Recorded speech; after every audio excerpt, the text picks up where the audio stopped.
2047 document main ఏంటంటే పేదరిక నిర్మూలన. ఒకప్పుడు ఇందిరాగాంధీ చెప్పినటువంటి గరీబీ హటావో, అలాగే ఆ తర్వాతన బేకారీ హటావో, ఇట్లాంటి నినాదాలు రాజీవులు చేసినటువంటి అవి ఇప్పుడు ఈయన పేదరిక నిర్మూలన 2047 నాటికి ఉపాధి కల్పన. ఇది సహజంగా ఈ రెండు కూడా ప్రతి ప్రభుత్వాలు సహజ సిద్ధంగా చేసే నైపుణ్యం, మానవ వనరుల అభివృద్ధి ఇది రెగ్యులర్గా జరుగుతూ ఉండేదే.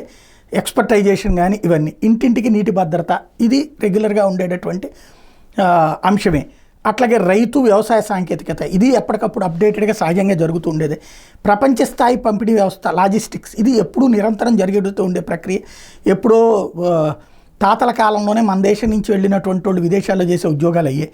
శక్తి మరియు ఇంధనాల వ్యయ నియంత్రణ, ఇప్పుడు ఎంత సోలార్ పవర్, విండ్ పవర్ ఇవన్నీ ఎప్పటి నుంచో నడుస్తున్నాయి, ఇప్పుడు నడుస్తున్నాయి, భవిష్యత్తులో కూడా నడుస్తాయి. అన్ని రంగాల్లో పరిపూర్ణ ఉత్పాదన, అన్నీ కూడా కంపెనీల నుంచి పర్ఫెక్ట్ ప్రొడక్షను, అట్లాగే అగ్రికల్చర్ ప్రొడక్షన్ ఇవన్నీ కూడా సమగ్ర విధానాలతో స్వచ్ఛాంధ్ర, ఇవన్నీ కలిపితే ఒక స్వచ్ఛాంధ్ర.